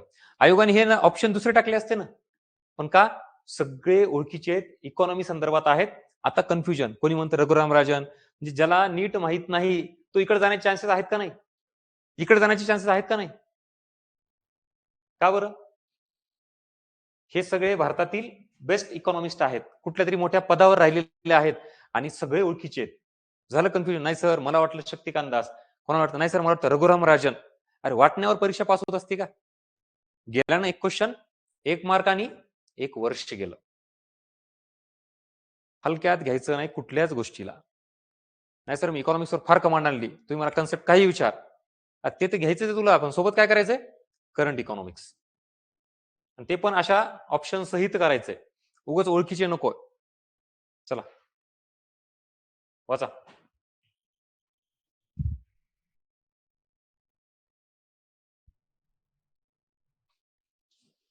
हम्म. आता सगळं काही भारताच्याच बाबतीत भारत सरकारनेच जाहीर केलेलं नसतं. IMF, वर्ल्ड बँक काही रँकिंग येते. जागतिक स्तरावर टॉप 5 इकॉनॉमी, टॉप 10 इकॉनॉमी येतात किंवा पूर्ण देशाची, जगाची रँकिंग येते. त्याच्यामध्ये मग काय विचारलंय? 2024 मध्ये नमूद केलेल्या माहितीनुसार सर्वोच्च 5 सर्वात मोठ्या अर्थव्यवस्था, आणि मग हे इथं सगळे असे कन्फ्युजिंग ऑप्शन. चीन, अमेरिका, जर्मनी, भारत, जपान. अमेरिका, भारत, चीन, जपान, जर्मनी. जर्मनी, अमेरिका, भारत, चीन, जपान. अमेरिका, चीन, जर्मनी, जपान, भारत. चारही ऑप्शन वाचल्यानंतर काय होणार? कन्फ्युजन वाढणार. जर नीट माहित नसेल तर, माहित असणार तर लगेच कळतं की अरे हे 1 नंबरला येईल, हे 2 नंबरला येईल, काय जे काय असेल ते. पण माझं म्हणणं आहे, ज्याला असं वाटतं ना सर, नाही मी थोडंफार काहीतरी वाचलंय, थोडंफार वाचून नाही होत, कारण ऑप्शन कसे आहेत? सगळेच मिक्स करून टाकलेले. साधा सिंपल प्रश्न आहे बरं का हा करंटचा. म्हणून प्रत्येक गोष्ट ही आपल्याला केल्याशिवाय रिझल्ट येणार नाही. अर्धवट एक केलंय सर, हे स्ट्रॉंग आहे माझं आणि दुसरं वीक आहे, आला ना मग दुसऱ्या एरियावर प्रश्न. आणि विशेष म्हणजे हे बदलत राहतं, हे फिक्स आहे का? म्हणून तुम्हाला अपडेट बघावंच लागतं इकॉनॉमीचं.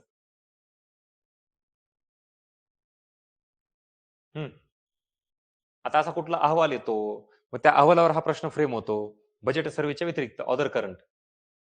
सेम इथं काय आहे?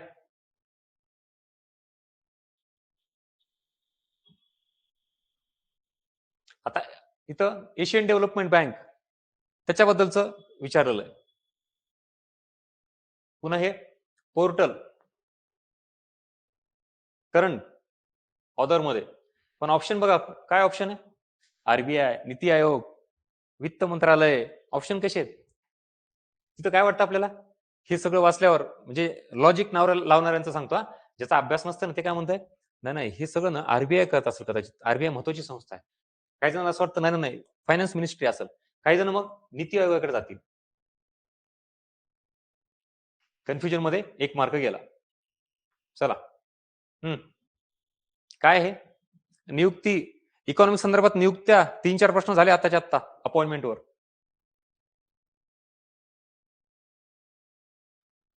परत ऑदर करंट महाराष्ट्राशी संबंधित. हा डेटा आता इथं ह्याच्या मागे लागून पळायचं नाही. कधी कधी असं काहीतरी विचारलं जातं, त्यातही पेपर कधीचा आहे? हा हा डेटा कुठला विचारलाय? हा हे पण लक्षात ठेवा. तुम्ही असं करत बसणार का आता? म्हणजे 3-4 वर्षापूर्वीची आकडेवारी विचारली नाही सर, पीओक्यू आला मग अभ्यास केला पाहिजे, कर मग अभ्यास. ह्या वर्षीचीच आकडेवारी आपल्याला करायला नाकी नऊ येतात. या वर्षीचं बजेट आणि सर्व्हे केलं तरी तुम्हाला ते झेपणार नाही. तुम्ही 3-4 वर्षापूर्वीचं बजेट करणार का? 3-4 वर्षापूर्वीची आकडेवारी करणार का? ह्या प्रश्नाच्या मागे पळायचं नाही. सगळेच प्रश्न सोडवायला दिलेले नसतात. काही प्रश्न सोडून द्यायचे. हे ज्याला कळालं तो जिंकला. म्हणून इथं हे असा काही आकडेवारीचा भाग विचारला, हा तुमच्या अभ्यासाच्या आधारावर लॉजिक काय होत असेल, नाही नाही हे एवढा वाटा नसतो, हा कमी असतो, तर ठीक आहे, पण ते पण अभ्यासाच्या आधारावर. पण उगच मला जे वाटतं ते इथं काही करायला जमत नाही, हे लक्षात घ्या. हम्म. सेम हे पण. पेपर कधीच आहे? हा आकडेवारी कुठली विचारली? कुठली? मग आता ह्या दोन प्रश्नावरून काय कळालं? काही काही प्रश्न असेच रॅन्डम कुठलेही वर्ष विचारतात. तर तिकडं तुम्ही करत बसलात तर मेन इकॉनॉमिक्स राहतं बाजूला.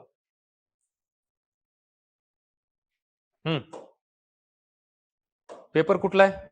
वर्ष बघा. कुठला आहे? ठीक आहे. प्रश्नात कुठली आकडेवारी विचारली? करा ना. हेही कळायला पाहिजे. करंट इकॉनॉमिक्सच्या मागे लागले पाहिजे. सर आकडेवारी केली पाहिजे. तुम्हीच सांगितलं आम्हाला. आणि मग 10 वर्षाची आकडेवारी करून काय पीएचडी करणार का आपण? आता आपल्याला जेवढं शक्य आहे तेवढं करायचं.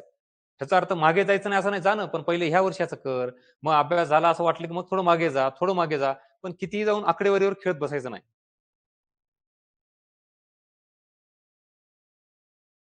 परत इंटरनॅशनल ऑर्गनायझेशन संदर्भात आहे. हा, काय प्रश्न? कुठला आहे? नोबेल. इकॉनॉमिक्सचा नोबेल.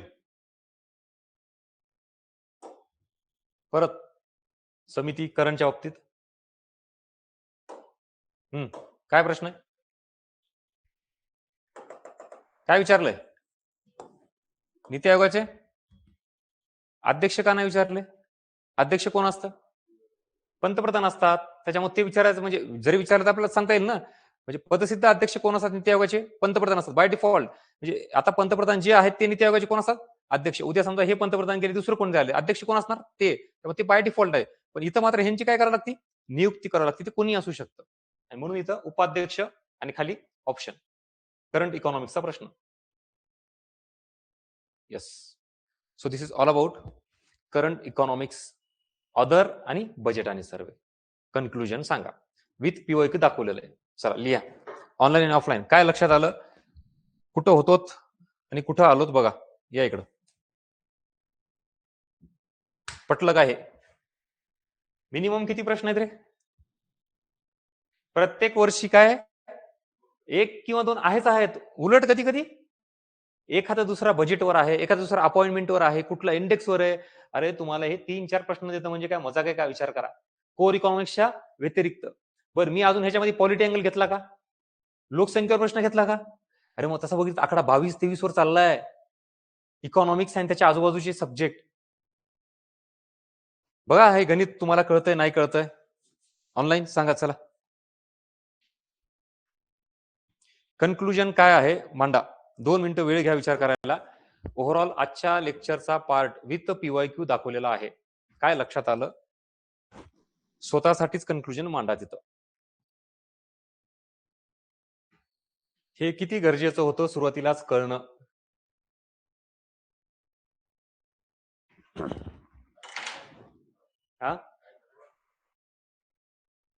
हा, व्हेरी गुड, बेस्ट. काय नाही वाचायचं हे सुद्धा कळायला पाहिजे. मी हेच म्हणतो ना मग, डूज अँड डोंट्स.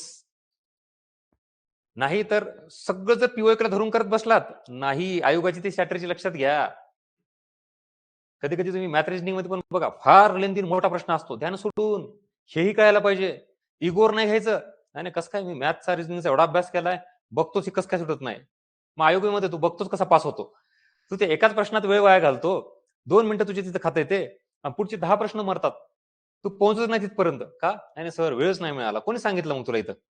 हे हे हे गणित जमलं पाहिजे. ह्याच्यासाठी गायडन्स गरजेचं.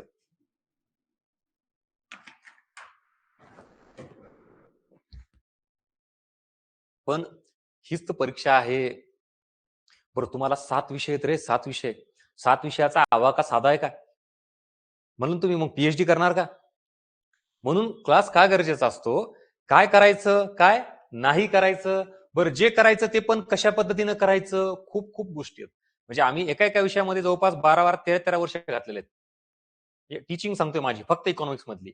ते तुम्ही करणं शक्य आहे का? विद्यार्थी केले नाही पाहिजे ना ते.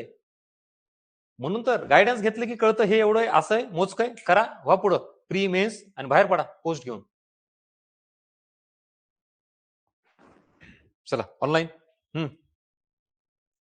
काय सर आपल्या अर्थनीतीच्या नोट्स आहेत त्यात काय काय करायचं?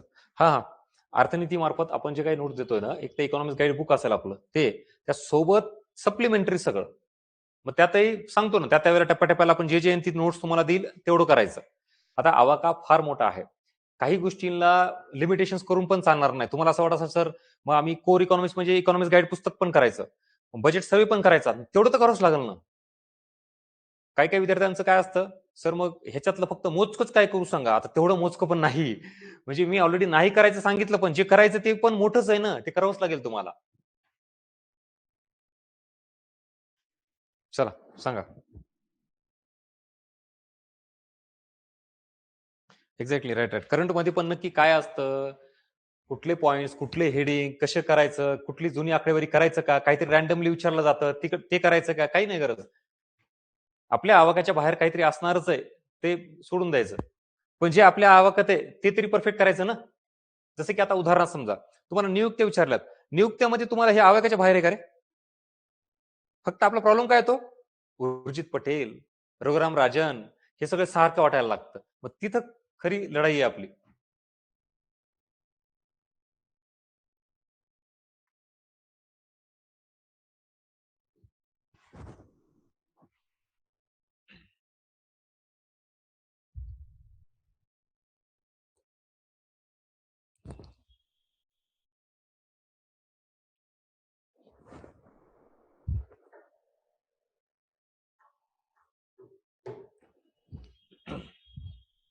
बर, सुरुवातीच्या ह्या सगळ्या इंट्रोडक्टरी लेक्चर मधला आता आपला लास्ट पार्ट कुठला राहिलाय? तुम्हाला सर 2-3 दिवस झाला मला तुम्हाला पीओक्यू दाखवताय, ते काय होतं मग? आता ऍक्च्युअल फक्त पीओक्यू, आता मी त्यात टॉपिक किंवा हे म्हणण्यापेक्षा मी काय सांगेल आता, क्वेश्चनची डेप्थ, ऑप्शन्स, क्वेश्चन फ्रेमिंग, आयोगाची लँग्वेज, भाषा, त्यातही काही ऑप्शन्स हे तुम्हाला इलिमिनेशन नाही काही करता येतात, पण ते अभ्यासाच्या बेसिसवर असलं पाहिजे. आणि एकाच टॉपिकवर प्रश्न कसा असतो, एका टॉपिक मधल्या 3-4 कन्सेप्टवर प्रश्न कसा असतो, 3-4 टॉपिक एकत्र करून कसा प्रश्न असतो, म्हणजे हे आता नेक्स्ट लेवल उद्या ओपन करायचे आपल्याला. त्यातही बोलत अंडरस्टँडिंगवर प्रश्न कसा असतो, कन्सेप्टच्या ऍप्लिकेशनवर प्रश्न कसा असतो, कन्सेप्टच्या इंटरलिंकिंगवर प्रश्न कसा असतो, फॅक्ट्सवर सुद्धा प्रश्न कसा फिरून विचारला जाऊ शकतो. म्हणजे आता आपण पुढचं फुल्ली डेडिकेटेड लेक्चर फक्त क्वेश्चन पॅटर्न पीओक्यूच्या आधारे आपण समजून घेणार आहोत. इथपर्यंतचा प्रवास हा सगळा किती लेक्चर झाले आपले आणि कशा कशावर झाले, पटकन ओव्हरव्ह्यू लिहून घ्या शांतपणे. मागच्या 2-3 किती दिवस झाले, 3-4 दिवस वेगवेगळे लेक्चर्स मधून काय लक्षात आलं पटकन उतरवा शांतपणे. हे का करायला देतो तुम्हाला, इकडून ऐकायचं आणि इकडून सोडून द्यायचं करू नका. तुम्ही काय ग्रास्प केलं, काय समजलं तुम्हाला? तुम्ही जर आपल्या पहिल्या लेक्चरला बघितलं असाल तर समजा कदाचित तुम्ही 0 असाल, इथं असाल फर्स्ट लेक्चर इकॉनॉमिक्सचं बॅच करण्याच्या अगोदर, इथं असाल तुम्ही इथं. आता आज आपण इथं आहोत, अजूनही प्रवास भराच आहे, पण ह्या इथं ह्याच्यामध्ये काय लक्षात आलं इकॉनॉमिक्सचं, चला सांगा.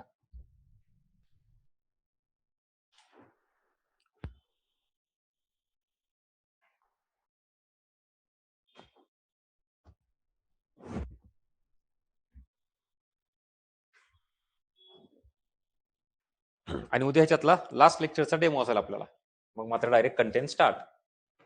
पण हे झालं फाउंडेशन, फंडामेंटल्स ऑफ इकॉनॉमिक्स. चला पटकन इथं काय काय मुद्दे लक्षात आले, आणि स्वतः आधी तुम्ही सिलेबस बघितलाच असेल किंवा काही जणांनी अभ्यास केला असेल. आता जे विद्यार्थी जुने आहेत, बॅचला जॉईन झालेत, तर त्यांच्यासाठी सुद्धा हे सगळं नव्याने असेल. चला मांडा मुद्दे पटपट.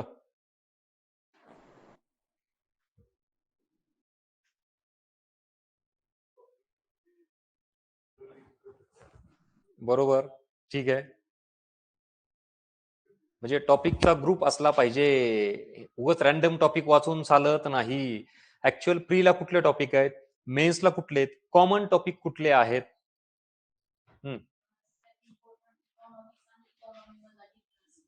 हा, म्हणजे त्याच्यामुळे सिलेबसचे पॉईंट कळाले. सिलेबसमध्ये कुठं अर्थशास्त्र वापरलंय, कुठं अर्थव्यवस्था वापरलंय, असं का वापरलं.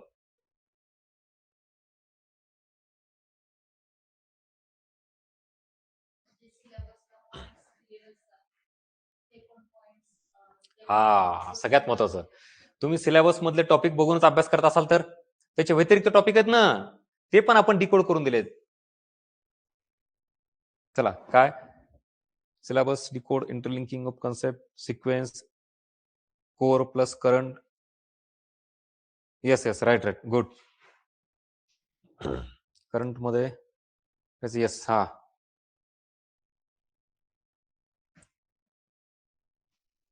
Pre main syllabus right. Common topics असेल importance of budget survey current good.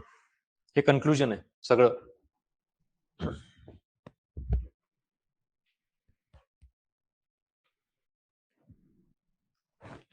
या मागच्या 5-6 वर्षापासून विशेषतः तुमच्या जनरेशनला सवय काय लागली माहिती का, नको त्या गोष्टीला फार प्रायोरिटी देता. रील्स बघणे, मूवी बघणे, राजकारण, क्रिकेट. आणि या प्रायोरिटीमुळे होतंय काय की ऍक्च्युअल आपण ज्याचा अभ्यास करतो त्याला जास्त वेळ दिला पाहिजे.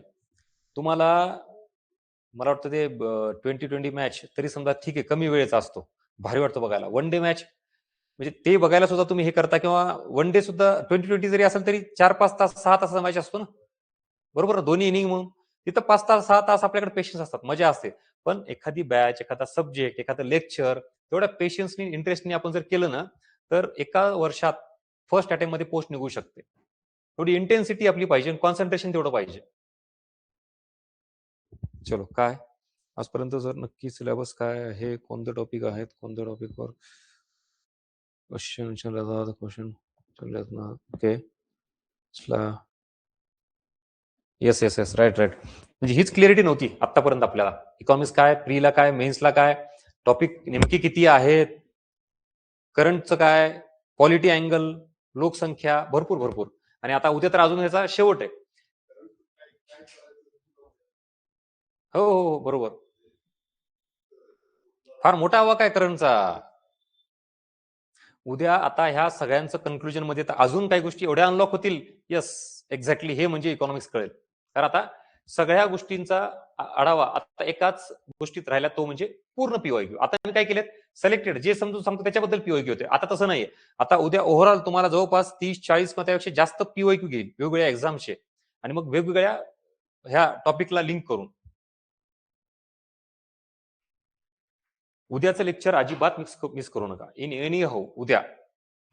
कारण मग हे सगळं जे केलं ना त्याचा उद्या शेवट आहे आणि कन्क्लुजन आहे. आणि त्याच्यानंतर टास्क आत्ताच लिहून घ्या. उद्या तुम्ही सांगेलच. आता तुम्ही काय करायचं, उद्या झाल्यानंतर आपले 2 दिवस गॅप असेल, पुन्हा तर ते रविवारची सोमवार सुट्टीच येते, मग आपलं डायरेक्ट मंगळवारी लेक्चर असेल. ठीक आहे, तोपर्यंत लिहून घ्या. आणि तुम्हाला ज्याला करायचं त्यांनी करायचं नका करू, इन्व्हॉल्व्ह व्हा प्रोसेसमध्ये, तर तुमचा फायदा आहे. आता बरेच जण काय करतात, ऐकतात लेक्चर, बघतात, समजून घेतात आणि टास्क नाही करत. ह्याचा अर्थ एक सांगतो तुम्हाला, ह्याचं नुकसान काय. आता ही बॅच स्टार्ट झाली आपली, इथून आपण पुढे चाललोय. बघता कळालं का तुम्हाला इथपर्यंत आलो आपण. आता सुरू झालं होतं ना, आलो इथपर्यंत. आता इथून असंच पुढे जाईल, कधी बॅच संपेल कळणार नाही. माझं वाक्य लिहून ठेवा, आजचा दिवस लिहून ठेवा, तारीख लिहून ठेवा. जर तुम्ही माझ्या सोबत अभ्यास करत पुढे आलात, म्हणजे आज जेवढं झालं तेवढंच करायचं. पुढे नाही गेलं तर चालतं, पण मागे राहू नका. आणि थोडं मागे करायला चालतंय, कधी आजारी पडलो, कधी काय झालं, गावाला गेलो, तर एखादा 2 लेक्चर मागे असणं हरकत नाही. पण खूप गॅप ठेवू नका. जर माझ्या सोबत तुम्ही कंटिन्यू राहिलात तर होईल काय माहिती का, तुमच्या इथंच अंडरस्टँडिंग, इथंच ऍप्लिकेशन, इथंच सगळं. आणि ज्या दिवशी बॅच संपेल, हा शेवटचा दिवस समजा आपला, बॅच संपली इथं, द एंड, त्या दिवशी तुमचं पूर्ण इकॉनॉमिक्स सोबत झालेलं असेल. तिथून पुढे तुमचं काय सुरू होईल, रिव्हिजन सुरू होईल, रिव्हिजन. कारण अभ्यास पूर्ण झालेला असेल ना. आता ज्यांनी टंगमंगळ केलं, निवांत बघू सर 4 लेक्चर पेंडिंग आहेत माझे बघायचे, काही कारणाने, कारण भरपूर असतात, किंवा मग नुसतंच लेक्चर ऐकलेत पण सेल्फ स्टडी केला नाही, त्याला अर्थ नाही. त्याचं होईल काय, बॅच संपेल आपली इथं, पण त्याचे अजून सर 5 टॉपिक माझे बाकी आहेत, 2 टॉपिक बाकी आहेत, सर 10 लेक्चर्स बघायचे बाकी आहेत माझे. असं करून तो इथून बॅच संपल्यानंतर परत कंटिन्यू अभ्यासच चालू ठेवेल त्याचा. आणि ज्यांनी बॅच सोबत कंप्लीट केलं त्याचं काय होईल, पूर्ण अभ्यास झालेला असेल, काय सुरू होईल त्याचं, रिव्हिजन सुरू होईल. रिव्हिजन जेवढे जास्त तेवढे परफेक्शन जास्त. परीक्षेमध्ये कन्फ्युजन कमी, अॅक्युरसी वाढली की स्कोर वाढला की रिझल्ट येतो. गणित कळालं का. अभ्यास चांगला, रिव्हिजन चांगलं, परफेक्शन, अॅक्युरसी चांगली, स्कोर चांगला आणि बाहेर पडतो पोस्ट घेऊन. आता बॅचच्या शेवटी मी परत हा प्रश्न विचारेल, किती जण माझ्यासोबत आहेत? तेव्हा मात्र म्हणलं पाहिजे की येस सर, मी तुमच्या सोबतच आहे. हा, एखादा टॉपिक मागे पुढे 2-3 लेक्चर ते असणारच नॅचरली, असं कट टू कट नसेल ते. पण ज्या दिवशी गॅप पडला ते भरून पण काढा ना. ह्याचं बेनिफिट तुम्हाला तेव्हा कळेल. नाहीतर बॅच करून सुद्धा काही फायदा होत नाही. म्हणून दिलेला टास्क करत चला. झालेल्या लेक्चर्सचे पूर्ण आजच्या आजच लॉक करून टाकायचं. आज जेवढं झालं तेवढं बघू करू म्हणल्यावर होत नाही. इकॉनॉमिक्स सब्जेक्ट आहे. आय रिपीट, इकॉनॉमिक्स मध्ये बाकीच्या सब्जेक्ट मध्ये काय माहिती प्रॉब्लेम? इतर सब्जेक्ट तुलनेने सोपे आहेत. जसं की त्याच्यामध्ये व्हिज्युअलायझेशन होतं. फॉर एक्झाम्पल, तुम्हाला जर मी म्हणलं पॉलिटी समजायला का सोपं जातं? तुम्ही अभ्यासामध्ये संसद हा टॉपिक घेत असाल, संसद दिसते, राष्ट्रपती दिसतो, बरोबर ना? लोकसभा, राज्यसभा, आमदार, खासदार, व्हिज्युअलायझेशन आहे, म्हणून पॉलिटी सोपं वाटतं. सेम तुम्ही भूगोलात जर बघितलात, नदी प्रणाली, नद्या आहेत, डोंगर रांगा आहेत, म्हणजे बऱ्यापैकी काय आहे, प्रॅक्टिकल व्हिज्युअलायझेशन दिसतंय आणि आपण ते समजून घेऊ शकतो. बर, आता सायन्स पण अवघड आहे, पण सायन्स मध्ये काय झालंय, खूप मोठी रिव्होल्युशन झाली व्हिडिओमुळे, अॅनिमेशनमुळे. तुम्हाला किडनी म्हणली की डायरेक्ट किडनी दाखवत येते आता. हर्ट म्हणले की हर्ट, डायरेक्ट रक्त कसं येते जातं, मग व्हिज्युअलायझेशन तिथं पण वाढलं ना, तर सोपा झाला सायन्स सुद्धा. आता इकॉनॉमिक्स या. आता इकॉनॉमिक्स मध्ये तुम्हाला जर म्हणलं मी राजकोषीय तूट, आणा डोळ्यासमोर काय आणायचं ते आता. काय येतंय? अंधार येते म्हणा डोळ्यासमोर आता. कळतंय का मला काय म्हणायचं? म्हणून ह्या सब्जेक्टचा हा सगळ्यात टफ पार्ट आहे, की ह्याच्यात खूप जास्त व्हिज्युअलायझेशन नाही करतायत. मी तुमच्या समोर काय आणू ना समोर? त्यामुळे अंडरस्टँडिंग, बोर्डवरचे पॉइंट्स, इंटरलिंकिंग, हा या सब्जेक्टचा टफ पार्ट आहे. म्हणून इकॉनॉमिक्सला मार्क कमी येतात. तुम्हाला जर विचारलं मॅक्रो इकॉनॉमिक फॅक्टर किंवा महसुली तूट, भांडवली तूट किंवा घसारा, घसारा कसा दाखवायचा? GDP, NDP, gross domestic product, net domestic product, म्हणजे भयानक प्रकार आहे हा सगळा. मी भीती नाही घालत तुम्हाला, मी रिअलिटी सांगतोय. म्हणून इन्व्हॉल्वमेंट गरजेची आहे, म्हणून समजून घ्या, सोबत राहा, जास्त गॅप पडू देऊ नका, जड जाणारे प्रकरण. आता इथं आहोत, सोबत राहणार सगळेजण, करणार दिलेला टास्क ऑनलाईन. आता काय सांगितलं कळालं का? ही इकॉनॉमिक्सची रिअलिटी आहे. आता टास्क काय घ्या लिहून. एकतर सिलेबस हा प्री आणि मेन्सचा लिहून काढायचा व्यवस्थित, आणि उगच लिहून नाही काढायचा, त्या प्रत्येक टॉपिकला मी काय डिकोड केले हे तिथे लिहायचं. मुद्रा व राजकोषीय नीती म्हणजे कुठला टॉपिक? समग्र अर्थशास्त्र म्हणजे हा टॉपिक आहे का, काय विषय काय नेमका? तुमच्या पद्धतीने मला प्री आणि मेन्सचा दोन्हीचाही रिटर्न मध्ये पाहिजे सिलेबस. चला,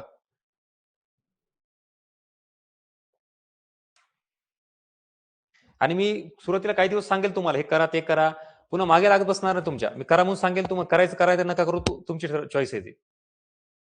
सिलेबसचं कळालं, प्री आणि मेन्सचं? ठीक आहे.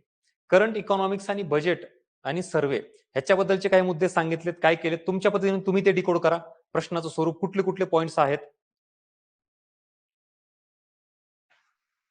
आणि सगळ्यात इम्पॉर्टंट टास्क, सगळ्यात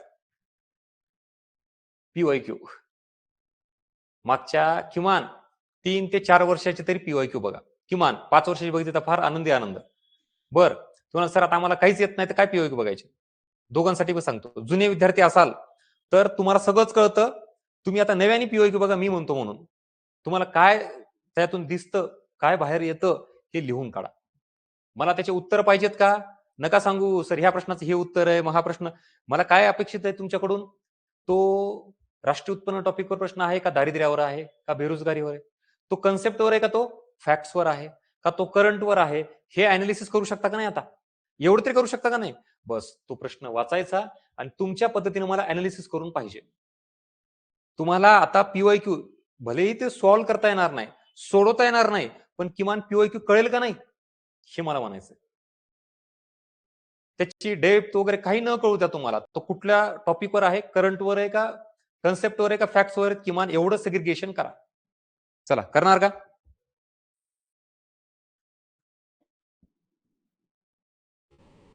हा, सेल्फ स्टडी असेल, इकॉनॉमिक्स गाईड असेल, आपण ते कन्क्लुजन करू ना उद्या. नोट्स काढायच्या नाही काढायच्या, इकॉनॉमिक्स गाईड मधून काय वाचायचं, कसं वाचायचं, सगळं पुढं. एकदा हे होऊ द्या सर्कल कम्प्लीट. उद्या आपला लास्ट डॉट आहे, तो डॉट जोडला एकदा की संपला आपला पॅटर्न हा सुरुवातीचा. ठीक आहे, चला आहेत का तयार? इकॉनॉमिक्स मध्ये 13-14 मार्क येणं पॉसिबल आहेत कोर इकॉनॉमिक्स मध्ये, आणि प्लस बाकीच्यांना जर घेतलं तर तो आकडा तुम्हाला 18 ते 20 वर जातो, नॉट अ जोक. बाकी तुम्ही ठरवा आता काय करायचं. चला ऑनलाईन तयार आहेत सगळे? सो उद्या आता पीवायक्यूचा पार्ट कंटिन्यू करू.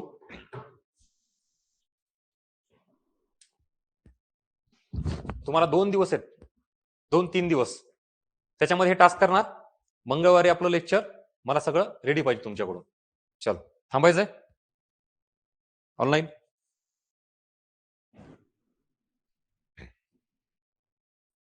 ठीक आहे, उद्या पीवायक्यू.